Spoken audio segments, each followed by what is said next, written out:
Hello, and welcome to the presentation of my signature assignment for the course Leading Business to Create Value, being taught by Dr. Donald Dunn.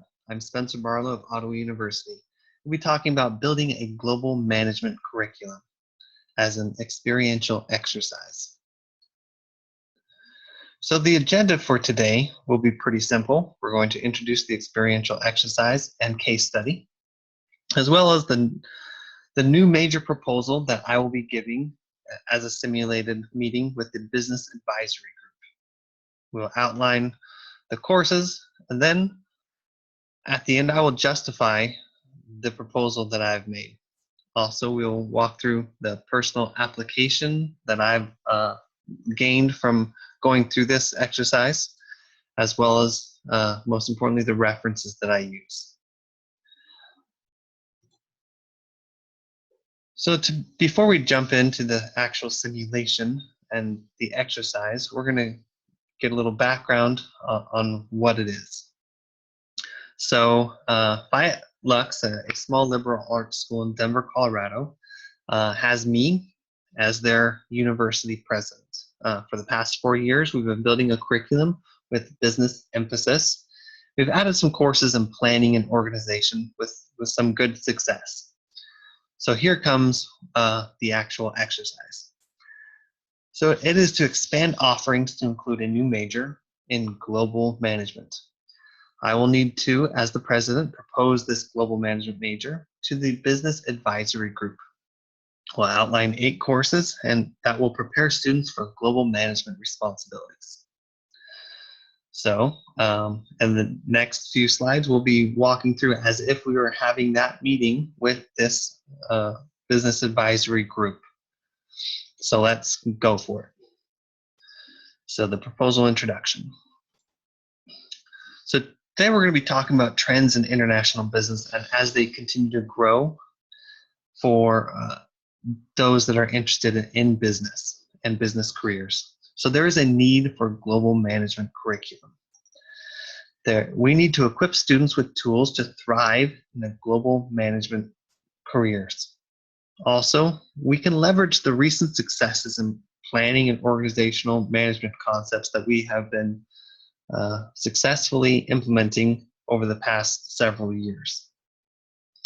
So we're going to design 8 courses that make up the global management curriculum. So what is that curriculum that I'm proposing? First, it's an introduction to global management, then a cross-cultural competencies of global leadership class, followed by international finance, and then the beginning of a 4-part series, which includes first planning in a global corporation, then organizing, leading, and controlling in global corporations. Then we'll finish with the last class in ethics in global corporations. So we're going to step through just a quick outline of what each of these courses will entail. So first, the introduction to global management. It really is beginning the framework for all major aspects of business in the global environment.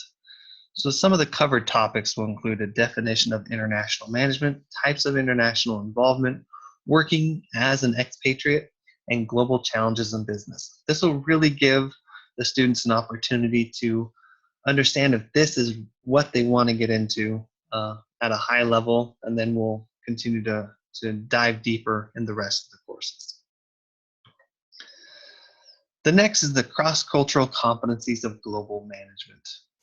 So this will help the students to begin to develop a global perspective. It'll introduce essential competencies that cross all major cultural types. They'll focus on interpersonal and small group interactions. So the topics that will be covered as well will be adjusting leadership styles, the unique and common leadership competencies, and cultural values. The next course is international finance. So this will be an introduction to global investment activities, as well as an analysis of international currencies and fiscal policies. Other covered topics will include international investing, currency exchange, monetary strategies, and influence of investment activities on global issues. And with this next course, we'll be getting a 4-part series, which will cover planning, organizing, influencing, and controlling. So this is the first part of that overall management process. It'll be an emphasis on planning in a global corporation, as well as highlighting differences between international and domestic planning. Other topics will include international market agreements, licensing agreements, imports and exports, and procuring capital. Now, this is the second part of the overall management process, which is an emphasis on organizing in a global corporation. So an analysis of managerial attitudes and other topics will include organizational structures, management selection, and impacts at different levels of international involvement. The third class and part of the overall management process will be an emphasis on influencing and leading people in global corporations. And so explore cultural values using Hofstede's methods, as well as virtual collaboration project with international students, as in those that are actually in different parts of the world. The topics that will be covered will be language challenges, diverse cultural attitudes, and a motivation of a global workforce. And the last of this 4-part series will be on an emphasis on controlling in a global corporation. So this will introduce financial and operational control challenges, as well as topics such as setting performance standards, controlling costs, and establishing a communication network. The last class in our curriculum will be ethics in global corporations. This explores the impact of diverse cultures on ethics within a global corporation, analysis of ethical values across various cultures, and will identify common ethical standards. Other covered topics will include core human rights, cultural traditions, and diverse value systems. So that's it, and that ends the simulated portion of my presentation. And really, we need to get down to the justification of why did I propose that specific approach to the business advisory group, the outline that I use, and also the curriculum, as it is all based in the literature support that I'm about to present. So first, justification of the outline. The initial proposal was used just to highlight the need for a new major. So there are many new hires that lack needed skills in global management.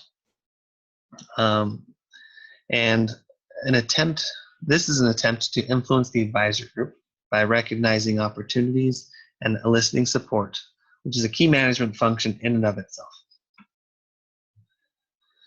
So now we have justification of the courses.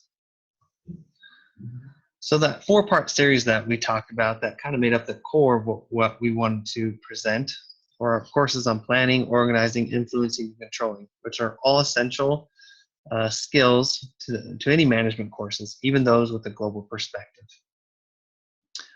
The international finance class is specifically taken from a growing trend among universities to provide emphasis on financial performance.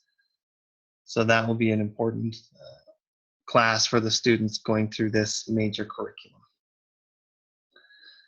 So continuing on with the courses, the cross-cultural competencies in leading in a global corporation courses are really the ones I'm most excited about, but those also are the ones that need experiential learning.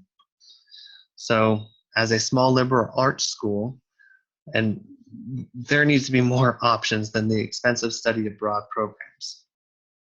So first, working on the common competencies will help future international leaders. So that's one key step that needs to be made.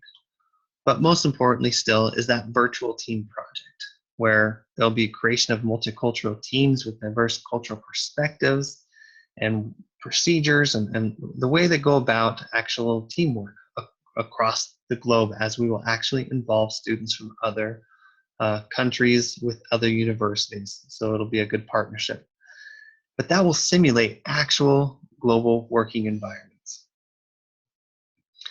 And then we'll use Hofstede's methods to analyze characteristics of various cultures, as that is a critical tool needed for the students.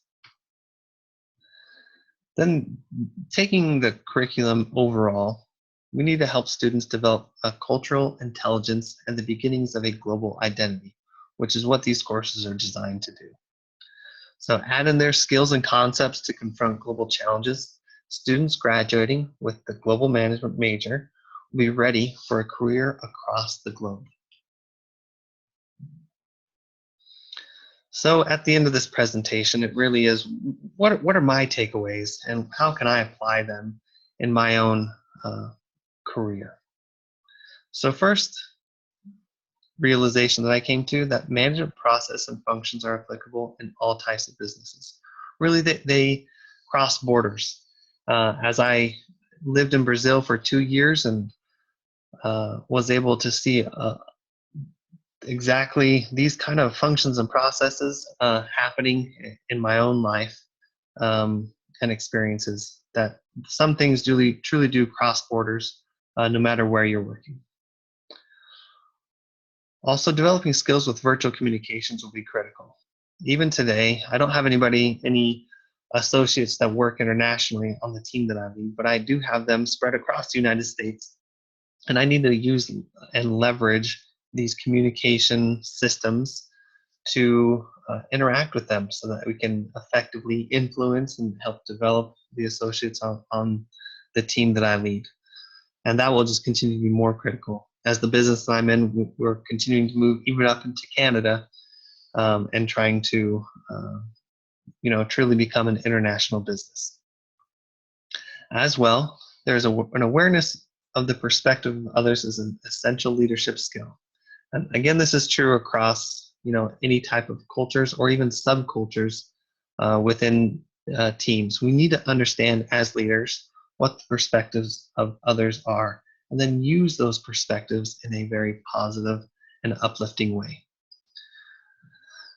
So that's it. That's my presentation. Here are the references to the great books and articles that I was able to use in developing the research and the justification for this international curriculum. So thank you very much for joining me today, and I appreciate your time.